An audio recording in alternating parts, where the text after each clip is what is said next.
Welcome to the Veteran Spouse Network podcast, brought to you in collaboration with Coming Home Well. I'm your host, Hannah O'Brien, both a veteran spouse and the program manager for the Veteran Spouse Network. On each episode of our show, I will host different guests to learn more about the stories, unmet needs, and resources available to our military and veteran families.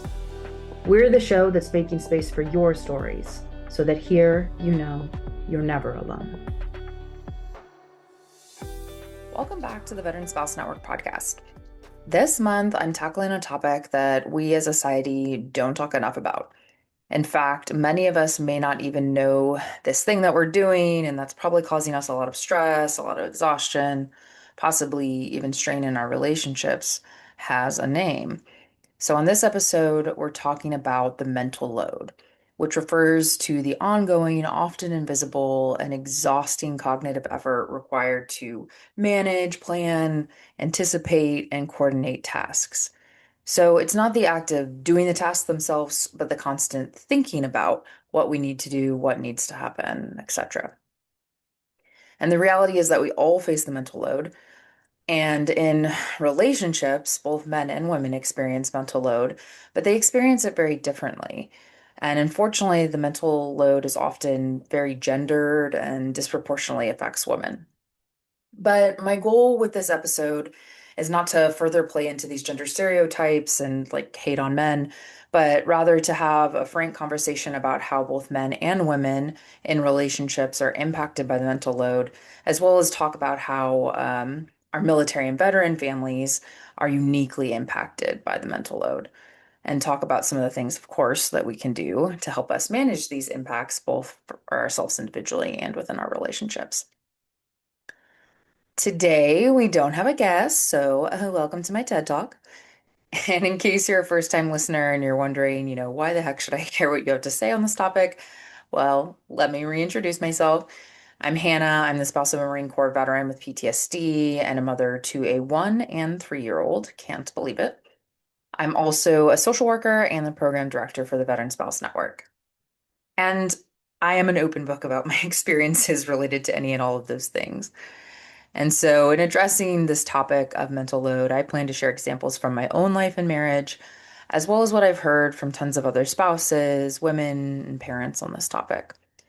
Because again, we're all feeling this. We all feel the impacts of the mental load, whether or not we're even aware that's what it is. So, it's time we talked about it. So, I've said this this term mental load a lot already. So let's really break this down. Again, we it's defined as this constant thinking about and planning for what needs to happen. This is all happening in our brains, and since we're often not fully aware of just how much of this we're doing, others certainly aren't aware that it's happening in our brains. It's also just rarely talked about, especially in relationships where it may be causing the most stress, which can then, lead to the big R, resentment. But really, the key aspect of the mental load is that it's often this invisible work we do that no one sees or is possibly aware of at all. And therefore, it's often not acknowledged. And no matter who you are or what stage of life you're in, you're experiencing the mental load on some level. It shows up in our lives, relationships, and at work. There's really no escape.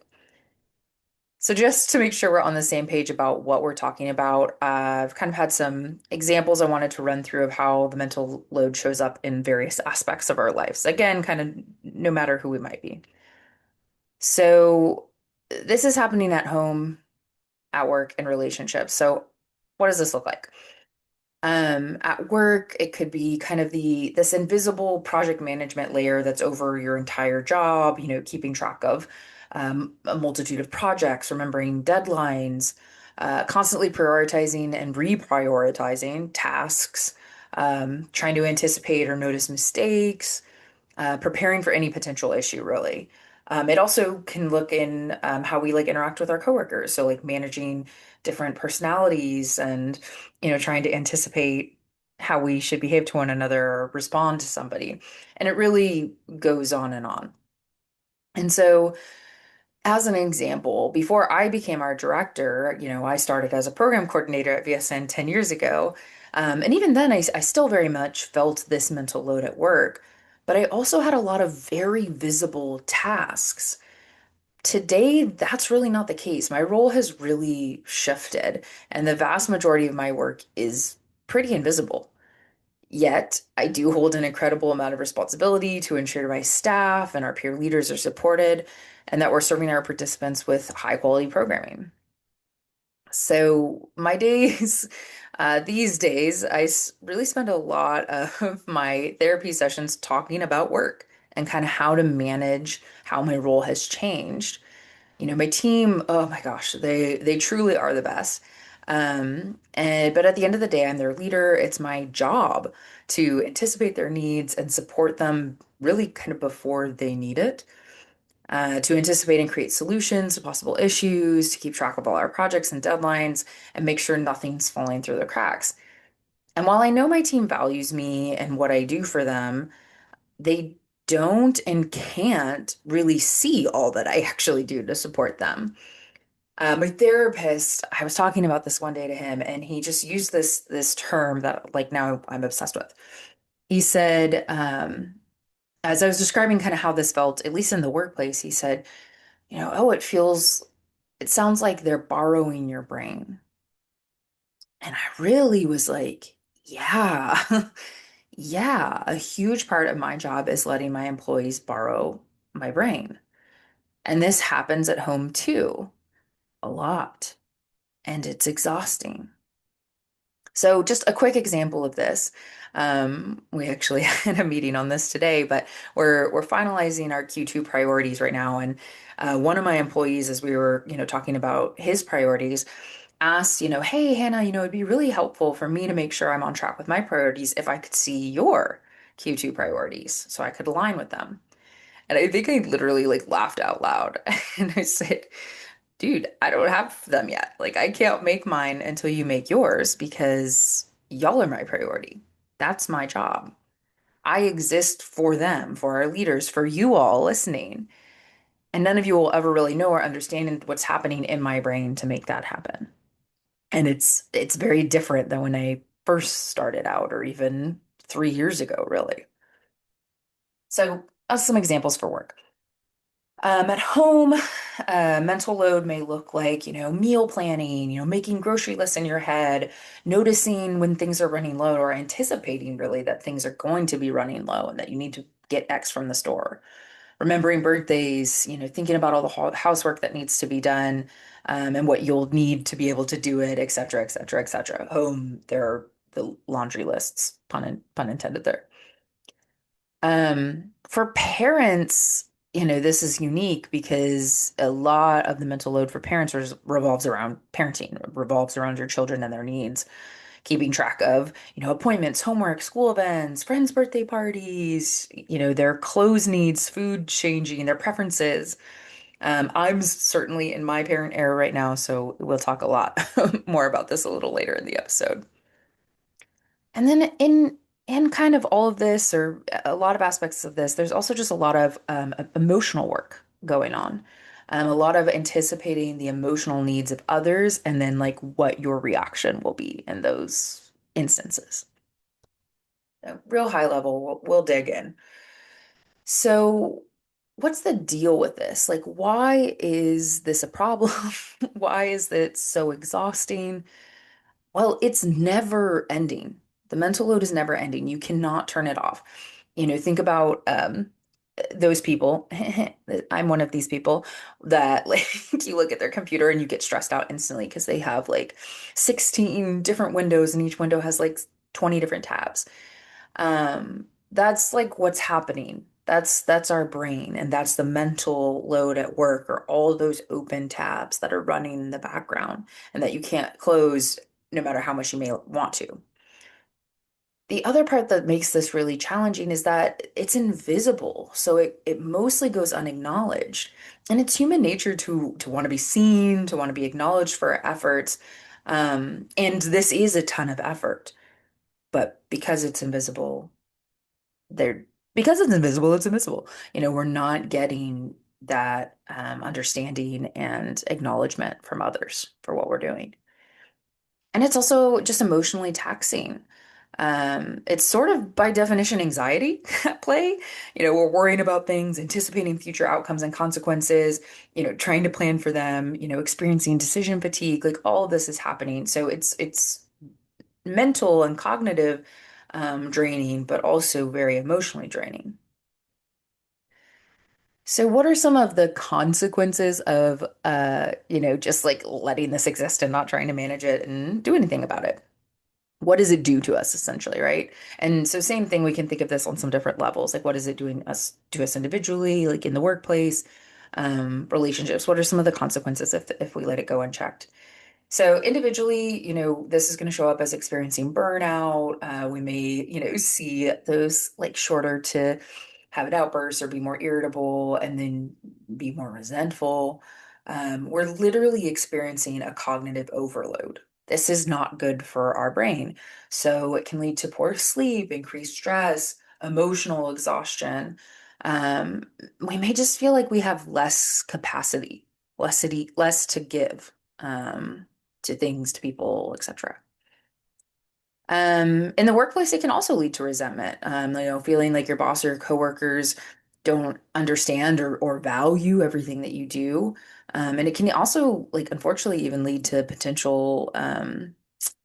can potentially lead to inequitable career development because people don't really understand all that you're doing, right? They may think this is your job, but not really understand how much actual work is going on behind the scenes, with those scenes behind the scenes being in your brain.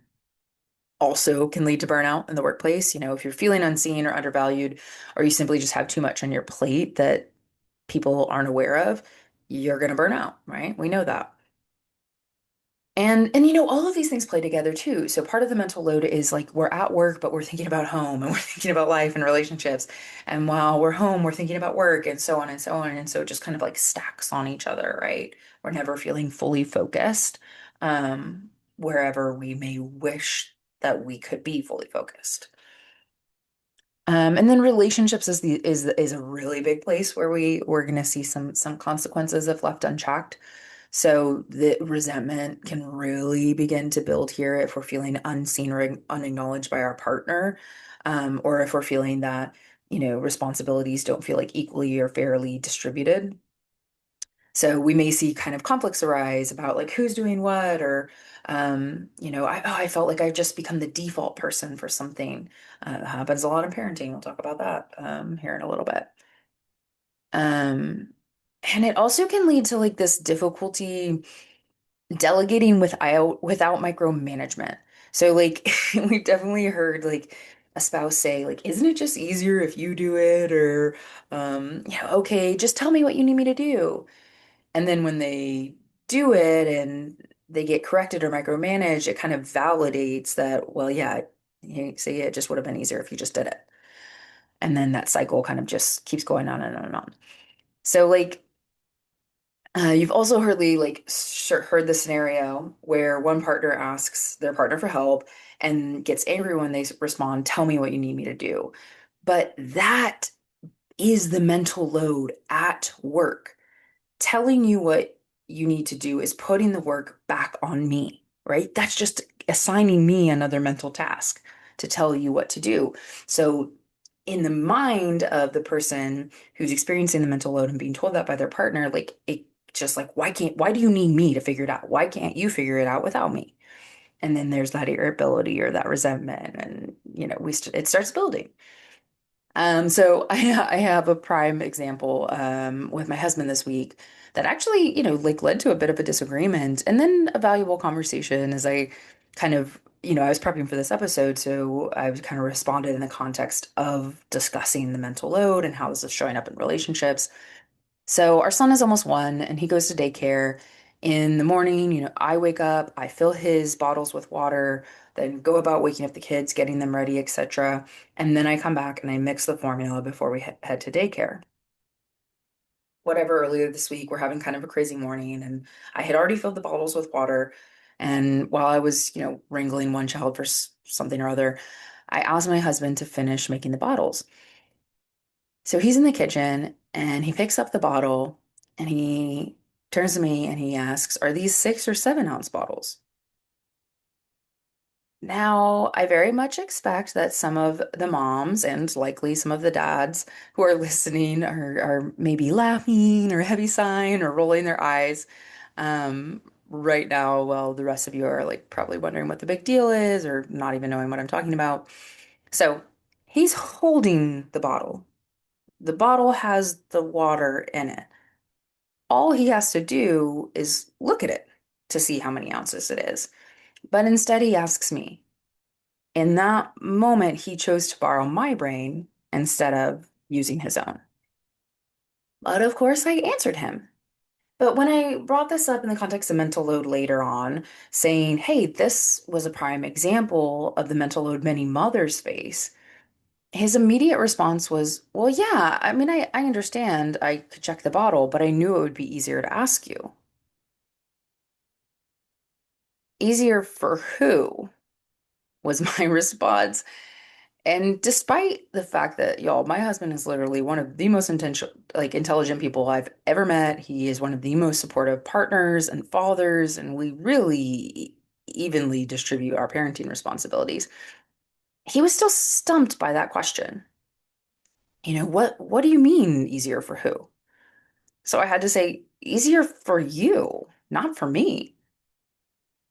And we had to sit there and talk about it for a bit. It wasn't instinctual for him in that moment to understand that he was inconveniencing me to convenience himself. And yeah, I get it. And this is dramatic language for such a small example. But the point is that for many people, parent or not, this is happening hundreds of times a day on varying levels and takes that cognitive and emotional toll. So, shifting gears, you heard in the intro me kind of talk about, that this is, well, we're all experiencing the mental load. How we experience it is often very gendered, and that women tend to be disproportionately affected by it. So let's break that down a little bit. Because of social conditioning, patriarchy, and cultural norms we were brought up with, certain things are believed to be a woman's responsibility, while others are believed to be a man's. And this majorly shows up in how the mental load plays out for individuals and in relationships. So, how do we see women experiencing the mental load? Um, well, as much as we'd like to believe that feminism has changed things, women are still largely expected to be the primary caregiver of any children, to manage the home, to keep things running, to manage pretty much everybody's emotions, to maintain an active social life, take care of their spouse, etc., right? Think the 1950s housewife. And then when you add on women participating in the workforce, none of those other kind of, stereotypical expectations really go away. And conversely, if we as women then become a mother, our expectations at work don't change either, despite the fact that our expectations at home have changed like as about dramatically as they possibly can. So in short, like we're expected to do it all when doing it all is absolutely impossible. And then we're judged when we admit this or ask for help. And because we're raised to believe this, we fall into these patterns and behaviors just as easily as men expect us to. I cannot tell you how often I'll realize like I'm doing something after months or years or even decades of doing something, I'll realize that it's gendered and that I was socialized to believe this is what I was supposed to do, believe, think, etc. Not what I actually thought was fair or right or wanted to do. I've even begun to notice some of this showing up in my daughter, who literally just is 3 years old. Small example, one of our dogs recently had cataract surgery and has had like a pretty rigorous eye drop regimen for the last 6 months. And I kid you not, y'all, nearly every day it's our daughter who's reminding us that Scout needs drops. And at first I thought it was cute and honestly truly helpful. But then I kind of begin to see it for what it was. She's 3 years old and she was already anticipating the needs of others. and feeling the responsibility of addressing those needs. We're all victims of this socialization from day one, and you have to actually be aware of something to even begin to challenge it. And that's hard when it's been like ingrained in you as much as it has for all of us, men and women alike. Because, yes, now let's talk about men. Men are very much victims of this socialization. The example with my husband and the bottles is a prime example. Because just like I was told that it's my job to take care of the children and therefore know everything about feeding in the bottles and do everything about feeding in the bottles, he was taught to rely on me to do those things, or at the very least, to tell him how to do those things. And again, this man is my partner in life and parenting all the way. He's got my back. We are a team. But we both fall into these traps because they're what we were taught. And men have their own gendered version of the mental load. They're taught that they're expected to be the provider, to do a lot of the actual tasks. Think mowing the lawn, fixing the house, working on the cars, etc. They're expected to be the emotional fortress that his wife's storm can crash against. And I use this metaphor because it was something the actual couples therapist said to us years ago. And the moment they did, it was like, okay, dude, like we're out. But again, that shows you these are real beliefs so many of us were taught. Men must remain emotionally calm because women can't. But for men, that's a lot of pressure, and it's not fair. Men are also taught to be the problem solver. If there's a problem, they need to fix it. They're expected to be protectors, responsible for the family's safety. And here's an example of this, how this plays out like gendered reversed. And I don't know why this just dawned on me recently, but in the last couple of months, I found myself kind of thinking, like, what would happen if I lost my husband? And aside, from the obvious devastation, there are certain areas I would feel completely helpless and unequipped in, and they're incredibly gendered areas. My husband does our taxes, he does all the maintenance on our vehicles, he fixes everything in our home. He's the one who prepares for emergencies. Of course, he's a veteran. Talk more about that. Most of these things I spend approximately 0 minutes out of any day thinking about. But that's not true for him. Those are the open browsers in his head. And that is just as real and just as much of a problem, a stressor, as anything that's happening in my brain. So men's mental load is often even less visible because it's more internalized, with more pressure on protecting and providing. Women's mental load is often more focused on kind of the daily cadence and emotional continuity, while men's mental load is more focused on kind of this macro level stability, like more logistical, more about protection. Men's can be more intense and around these kind of like high stake areas, while women's is more just continuous. And obviously, this is all built around heterosexual households, but queer partnerships, roommates, workplaces, and friend groups, they can all fall into these same and kind of patterns, and these relationships can be impacted because of it. I mentioned I was in my parent era, and with again a 301-year-old, and parenting, becoming a parent absolutely changes the game when it comes to the topic of mental load. And this is again where it falls disproportionately on the mother. And I do believe that some of that is like biological, like evolutionary, like I can't say that word, but evolutionary.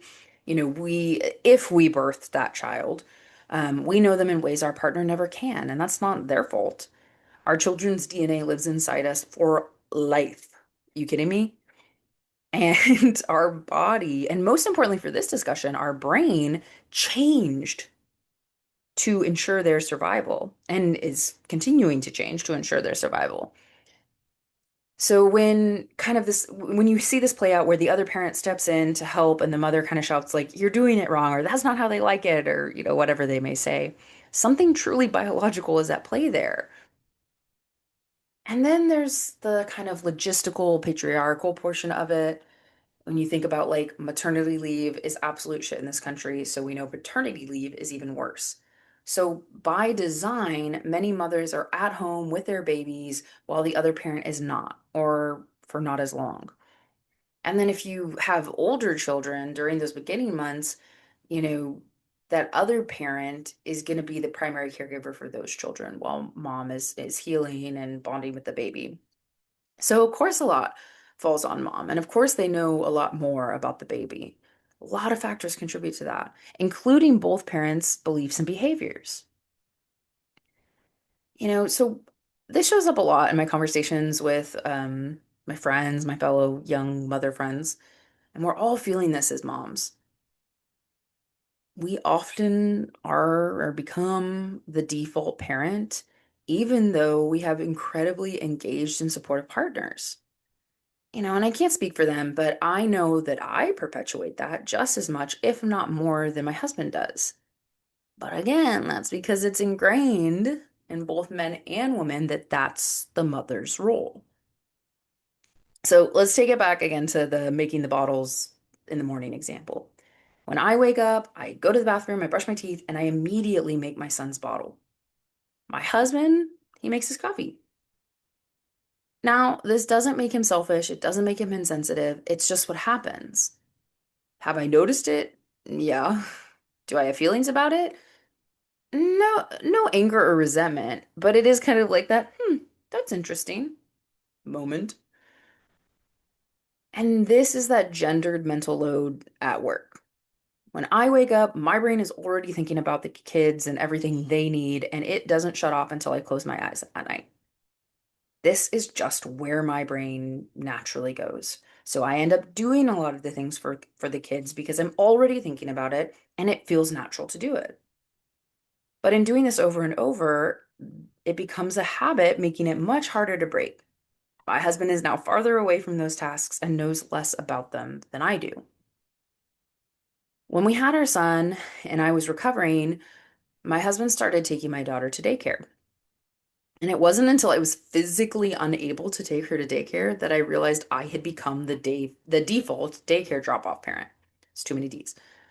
This hadn't been anything we discussed or agreed upon. I just did it. And my husband just let me. My husband's a paramedic, so he has off days during the week when I'm working. And it didn't matter if he was off when I was working, I still took my daughter to daycare. Even when I was a hot pregnant mess, or even if it meant that I was like rushing home to try and take the world's quickest shower before a 9 a.m. meeting. And it really blew me away that I never thought to ask him to take her. Like, I never, not once. I didn't. I just let myself become the default, no matter how it may have inconvenienced me. Today I'm very happy to report that once I realized this, we talked about it, and now on my husband's off days, he takes the kids to daycare so I don't have to. But it just, again, you just fell into it. We both fell into it because of that gender norm. One more kind of funny example. When our son was maybe 5 months old, which is when we moved him into his nursery and out of our room.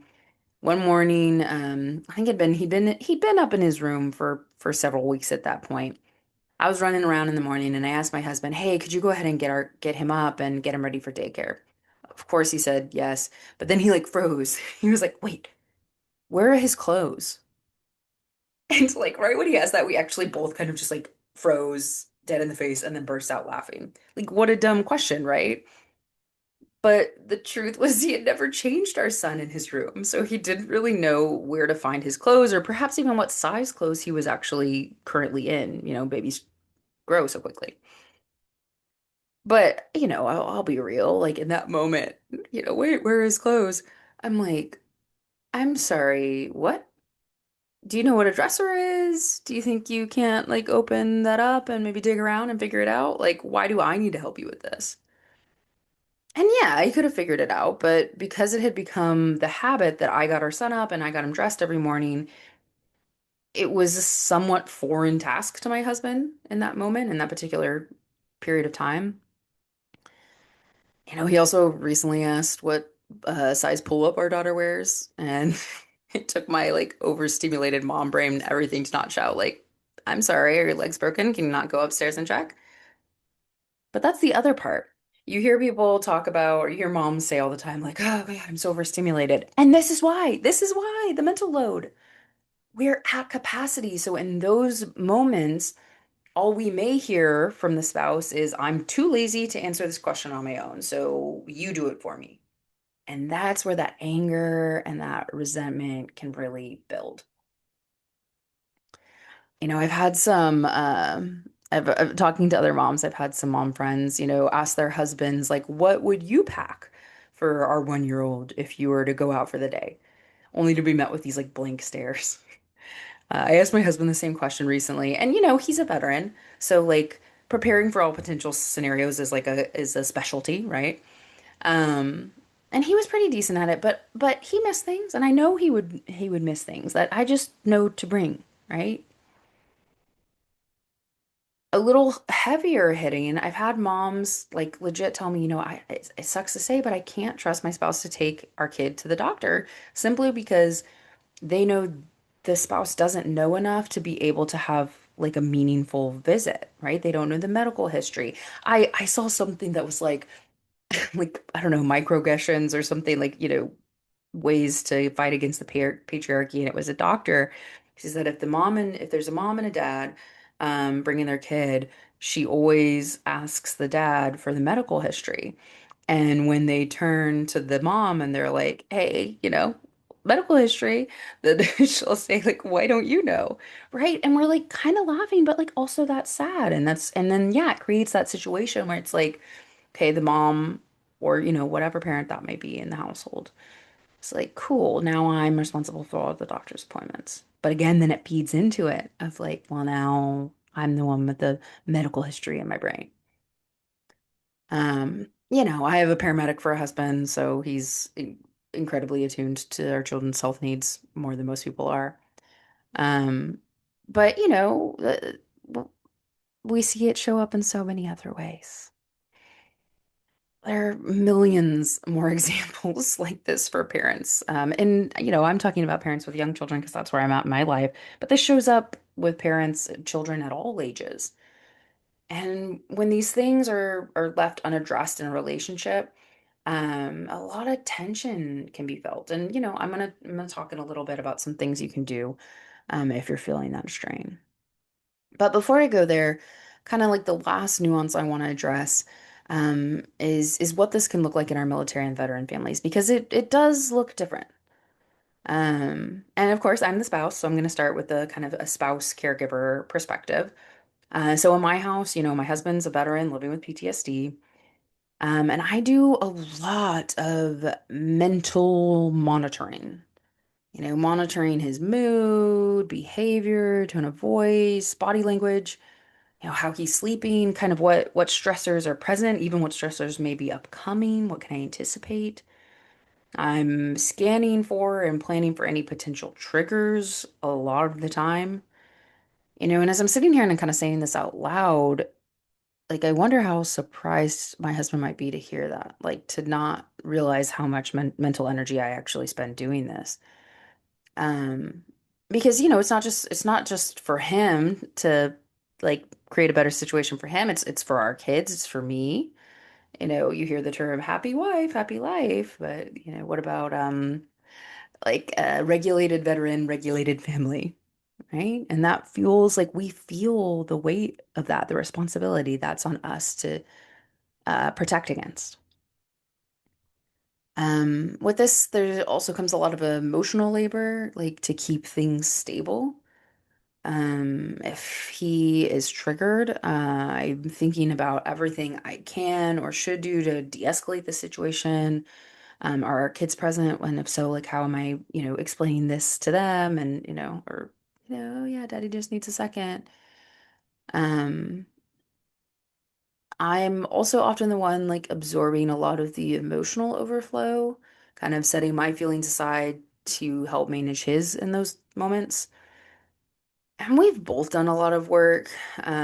So this doesn't happen very often. And even when it does, it's like on much smaller scales than it has been in the past, more like kind of grumpy moods or being short with someone or getting maybe angrier than I may think the situation dictates. But I also know what those big episodes look like. So I'm already in my head 10 steps ahead, planning on how to make sure it doesn't escalate into something bigger. Like, what can I do to take stress off of him? What can I help to get him through this, to help regulate him? Even if this is just like stress over the garage being cluttered and not feeling like he has time to organize it, which example of the male the male mental load. Um, so there's that emotional weight. For many spouses and caregivers, there's also a lot of administrative mental load. Maybe navigating doctor's appointments, going to doctor appointments, scheduling them, managing medication, bookkeeping, paperwork. There can be a lot of that at play in a lot of these relationships. And then, for individuals whose loved ones kind of maybe at higher risk or even in crisis, the mental load gets even more intense and even like higher stakes. So now we're talking about, safety and safety planning. So knowing what signs and symptoms to watch out for, how do I assess the risk? Thinking about safe storage, like who am I going to turn to? What resources am I going to contact? If X, Y, Z and the other happen. And there we very much know that there are a lot of spouses and caregivers who spend a lot of time thinking about these things. And then, if our spouse has, maybe dealing with mental health challenges or physical disabilities, we as a spouse may just have to take on more like actual responsibilities, which means then more mental load comes with that. So we may have to be the default parent or, take on more like home tasks like yard work or managing the finances, or we may be the primary source breadwinner bringing working. And all of a sudden now a million more browser tabs just opened. Yeah, enter caregiver burnout, right? So, that's again some high level stuff that's unique from the spouse caregiver perspective in a military or veteran household. But what about for service members and veterans? Because I think this is where there's a lot of difference in military and veteran families. For instance, think about what they did in the military and how they were trained. They're literally trained to be thinking 20, which is probably underselling it, 20 to 50 to million steps ahead, and to be planning for every possible scenario because their life and the lives of their fellow service members depended on it. That is training in the mental load. And this doesn't go away when they separate from service. The scanning for threats and exits, evaluating the safety of all locations and that constant rehearsing of responses to any potential threat. I've heard my husband and so many other veterans describe this. That is mental load. And when my husband describes what's happening in his brain around this, my brain just about combusts. That's sounds like too much to be doing in the brain, coming from what now I've detailed goes on in my own brain, right? They're also trained to suppress fear and emotion, to be, stay calm, push through pain, maintain emotional control, avoid showing weakness. Post-service, this is translating to kind of, we see this translate to managing the emotional expectations of civilians a lot. So, like, I have to be a certain way. I can't be the way that I was in the service, managing their own reactions, hiding anxiety, putting on that strong face. This is the mental load at work, and it's exhausting. Um, Another example, many transitioning, well, not even transitioning, but certainly at transition, from the service. A lot of veterans may be kind of wondering what their purpose is now, where they belong, how they fit in society. Again, that's the mental load at work. And that transition period is especially, we know that it's especially difficult time period, but it's also a difficult time point mentally because of how much is training changing. So the brain's working overtime trying to figure out how to fit in this new world, even how to fit into their family now that life looks so different. Then you add on like VA and healthcare navigation. That's a freaking mental overload on its own. Um, there's all that kind of administrative stuff that can come with that, managing appointments, getting claims set up, appeals, paperwork, paperwork, stress, stress, stress, stress, stress. It's a lot. And then if they are also juggling any physical and mental health conditions, now that's just adding to it. Thinking about medication management, you're navigating any limitations they may be having, managing their own triggers. I talked about all the work that we do as spouses to monitor the situation and try and protect against triggers. They're doing that work too. All of that stuff takes awareness, but they're doing that work too, and it's equally as high stakes for them, if not more. And really, I think this list could go on and on and on. So this is really different from what's happening in non-military households and families. Our service members and veterans have been trained to believe that carrying this intense, high-stakes mental load is not only normal, but that it equates to survival. Gonna let that sink in for a minute. And many spouses and caregivers understand this to some degree. They know their loved one's brain is constantly running, and, and that's why we so often take on more so they don't have to. So I talked about mental load is real for all of us, but it's really unique and honestly, I'd say really exasperated in so many military and veteran families. So I've painted a very vast picture. So now let's get to the good stuff, which is like, what the heck can we do about this? Because this takes a toll on all of us. Um, whether we're a veteran, a spouse, a mom, a dad, simply just a human existing in this world, we're all battling the impact of the mental load. And there are a lot of ways, actually, tons of ways you can kind of take back some power over your mind, both individually and in relationships, at home and in the workplace. So we're going to talk through each of those things and hopefully walk away with some good tidbits. These are good reminders for me. I practice some of this stuff. I could certainly be doing more myself. So let's start with what we can do individually. Um, Individually, I want to say the easiest, but also maybe the hardest thing you could do is just notice and name it. Awareness is the first intervention, right? Being able to say, this is mental load, and I'm carrying a lot of mental load today, allows you to begin creating space for change. So notice it, name it.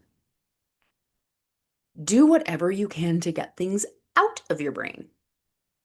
I think of this in the kind of the work setting. I remember when I went on maternity leave for the first time. And so I'm going to be gone for 3 weeks, 3 months, 3 weeks, 3 months. And I have to make sure people know how to do my job for that time period. Wow. Serious wake up call to how much of my job existed fully in my head. And when something's only in your head, you can't expect others to read your mind. And this is how we perpetuate more being on our minds and on our plates. So get it out. Put things on a shared calendar, create lists, SOPs. You can create an SOP even at home. Get it out of your head. Make the invisible work visible, whether that's writing it down, speaking it out, sharing it with the people who matter to you. It helps them understand what you're actually managing. It helps you understand what you're actually managing. Set boundaries around what you won't hold. It's okay to say, I can't be the one keeping track of X anymore. Whether that's just you deciding that that's not something that's important, or delegating that to a partner, for instance, and having that conversation. Really important, build in recovery time. This is huge. Again, probably the most important and also we know the hardest. But also, it's the kind of the easiest to do once you know how to do it. So start by finding the little things that help you unwind and kind of reset and schedule time for those things.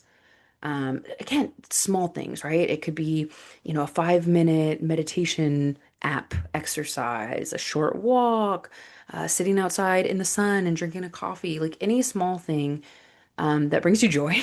Find it, do it. And make sure to also schedule kind of in those bigger acts of self-care too. Can I take a half day once a month and go get a massage or go paddleboarding or, whatever. Find your thing and make time for it. Big and small. Big, small, medium, all of it. This one I love. Practice good enough standards. Perfection multiplies the mental load. I can tell you this one has been huge for my perfectionist husband. Um, a messy house particularly stresses him out. So when we had kids who are by definition a mess, who literally you can clean the house and 15 minutes later they have destroyed it. And then on top of that, your parents, so like your time just evaporates. He really had to force himself to adopt those good enough standards when it came to the state of the house. Otherwise, he was going to be constantly cleaning every minute, every free moment, or going to be in a constant state of stress. And that's worked really well for him. It was hard for him to do, but once he was able to adopt that, it's good enough. Um, Huge amounts of stress melted off his mind. So that's some good stuff you can do individually. Those are things we can do tomorrow, right? Um, what are some things, how does this look at work? What are some things we can do to manage it at work? I mean, honestly, it's a lot of the similar strategies, just in the context of whatever your job is. Make the workload visible. So, this really should be a leader's responsibility, but if they're not asking about your invisible workload, tell them about it, right? Make it visible. Building shared systems. So like don't be don't be the me from before my maternity leave where everything's in my head. Create those shared systems, get that stuff out of your head so it's not just on you and people don't even see it. Similarly, make sure no one person on your team is the only person responsible for something. Especially, I mean, sometimes we have to be, but especially for things that other people are capable of doing, like, think kind of more administrative things like setting meetings, taking notes, organizing team events, like share those responsibilities. Normalize asking for clarity. When things are vague, the mental load skyrockets. So be clear if you're, giving tasks to someone, ask for clarity if you're being given a task and it's unclear. Recognize emotional labor as real work. This has been really important for me. I mentioned as I became our director and our team began to grow, it truly boggled my mind how much time I was now spending on supporting my staff. And it's a part of the job that I absolutely love.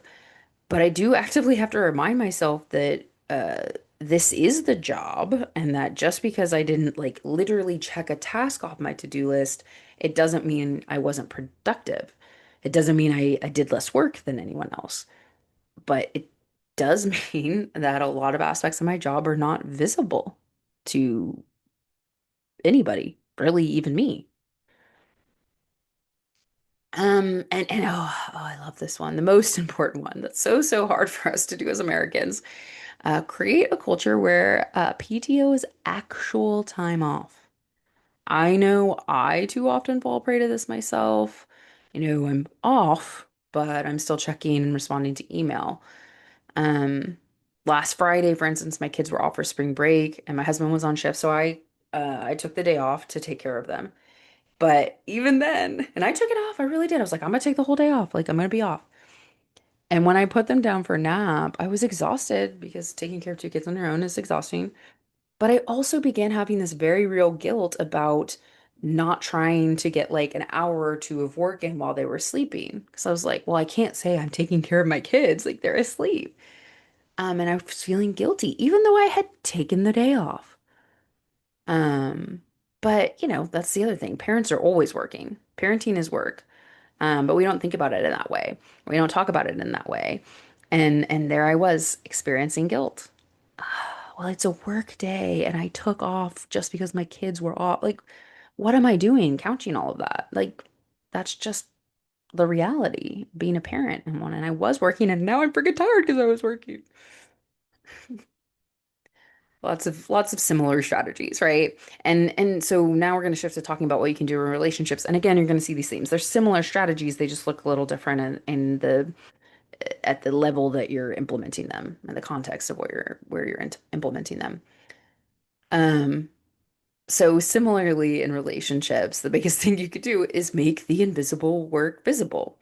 Something really important though with relationships is that when you do this, it's without blame. And honestly, I think this can be kind of tricky.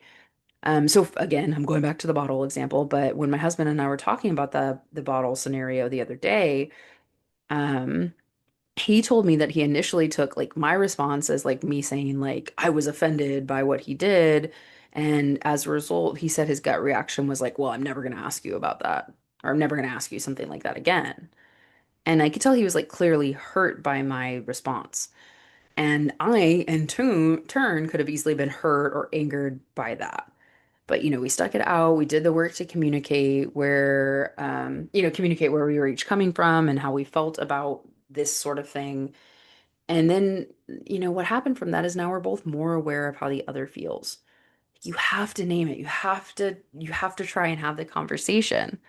Our partners can't read our minds. We can't read theirs. We have to talk. If you're an avid podcast listener, you've heard me say that. People will like hear my story and be like, oh my God, like I'm where you were. Like, how can I do this? I was like, my husband and I, not only did we do the work, we do the work. And that work for us and for any couple has to be rooted in communication, open and honest communication. Another strategy in relationships is to shift from helping to owning. So when we think back to the, hey, just tell me how I can help you statement, like that's a trigger to a lot of people. It's no help at all, it's just more work. So helping transition that to ownership, which means that includes the noticing, the planning, the executing, the follow-up, not just the thinking or not just the doing of the task you were told to do. So for example, a couple may decide, you own the morning routine, I own the bedtime routine. You own all the communications with the school, and I own all our meal planning. And you have to figure out what makes sense for you as a couple.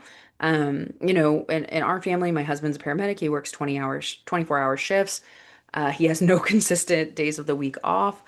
And he's a first responder, so like when he's at work, he's at work. It's not like I can be like, "Can you just get that done while you're at work?"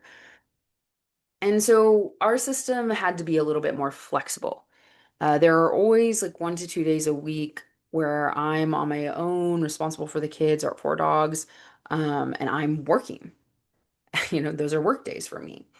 And then 3 weekend days a month, I'm also on my own. So those days, I have to be responsible for everything. And I don't get days off because, as I mentioned, I'm a parent. And as a parent, you're never off when you're with your kids. And the only time I'm not with my kids is when they're at daycare. And when they're at daycare, I'm at work. So I'm never off. That's not true for my husband. He has off days where the kids are at daycare. So he has off time and I don't. And because that's our reality, when my husband's home, he does more. He feeds the dogs, he makes dinner, he washes the dishes, he bathes the kids. Now, don't get me wrong, I'm not sitting on the couch eating bonbons. We have two young children, so again, you're always on. But he does more when he's home, so I can do less. And honestly, that's something we just fell into. We didn't really have like a conversation about it. But because we didn't have a conversation about it, at some point I really began to wonder if he was actually okay with it, or if maybe like was he secretly resenting me? Like, oh God, she just makes me do everything when I'm home. And I began to think like, oh dude, like he has such a stressful job. Like one I know I couldn't handle. And is that really fair that after like a long, potentially very stressful 24-hour shift, saving lives, I'm expecting him to do more than I do. And I really began to grow concerned that I was kind of creating an opportunity for resentment to grow. So what did I do? I shared it, we talked it out, and it turns out we really were on the exact same page and we felt the exact same way about it. But having the conversation still did wonders for our relationship. For him to hear how much I cared about whether or not it was fair, and for me to hear him say, I can't imagine how you handle everything on your own all the time, that allowed for deeper understanding, respect, and connection. So, again, talk about it.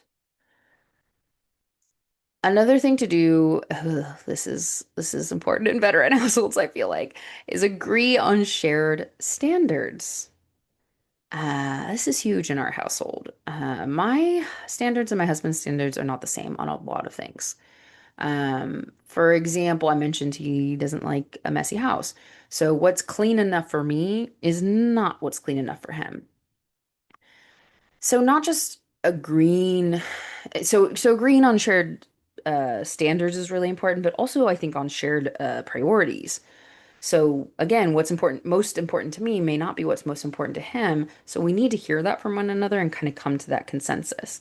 Otherwise, again, it's just going to be like, why does he think that's the thing that needs to be done right now, and vice versa, and so on and so on. Scheduling regular check-ins. This is one like I personally feel like we could be a lot better in.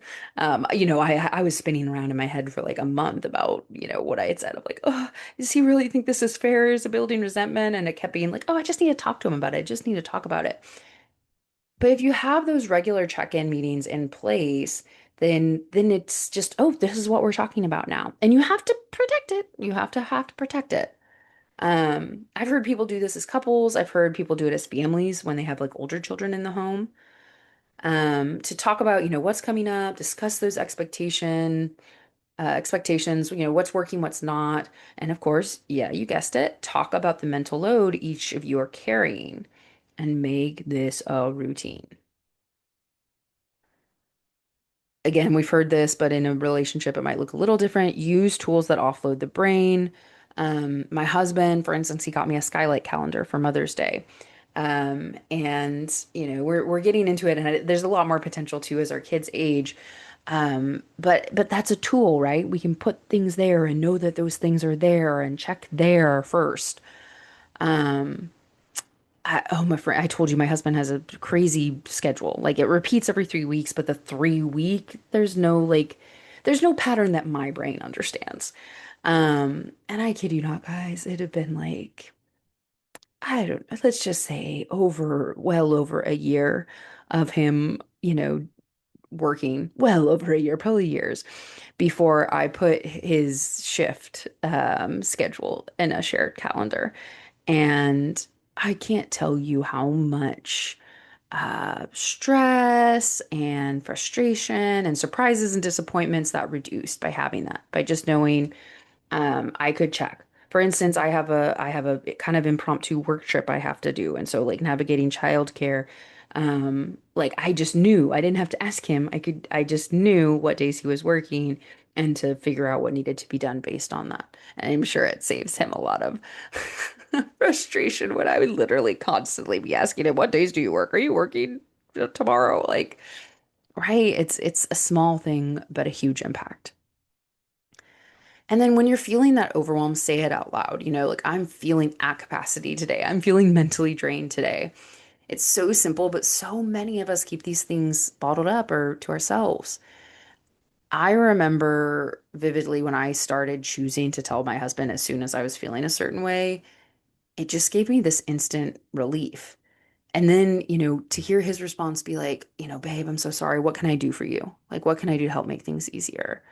Like, man, fell in love all over again. And life got a lot easier. And we recently talked about this too. I told him I worried that when, I said something like that, oh man, I really feel like completely drained today. I didn't want him to then keep stuff to himself. Like, what if he was also feeling completely drained, but was like, oh, well, she said it, so I can't say it. Um, and so that was helpful for us to hear. Like, even if we're both low, like, I want us to tell each other that.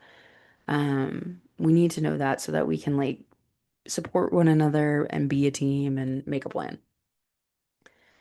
And finally, acknowledge each other's cognitive and emotional labor. Call it out, share appreciation, celebrate it. A simple thank you for remembering we needed more diapers goes a long way in a relationship. Such a small thing, such a huge impact, especially when it happens over and over and over again. Because again, those things are bouncing around in our head all the time. So if consistently we can get that appreciation shown from our partner for seeing those things and valuing those things, that goes on, that's huge. And honestly, I've been talking for a while, and so I feel like that's as good a place as any to wrap this up. I really hope you learned something. I hope you walked away with some tools you can implement today, tomorrow, to start giving your brain a break. Talking through this stuff is so helpful for me too. I'm kind of picking the ones like, yeah, that could use some improvement in my life and my marriage and my household. Um, but the main goal is, with this episode is helping you know that the mental load is real, that it's taxing, and that the first step is naming it. And the second step is sharing it with the people who matter most to you. Only then can we open the door to making real change. So name it, share it, change it. I hope this is the first of many conversations on this topic because we're all feeling it, man. We're all feeling it. And it needs to stop being invisible. We need to be acknowledging it, naming it, supporting one another through it. So, thank you so much for listening, and we'll see you next month. Thanks again for joining us on the Veteran Spouse Network podcast, brought to you in collaboration with Coming Home Well. We thank you for listening today and hope today's session left you feeling a little more connected or gave you some insight into the experiences of our military and veteran families. Don't forget to check us out at veteranspousenetwork.org to learn more about how our military and veteran families can receive the support they deserve.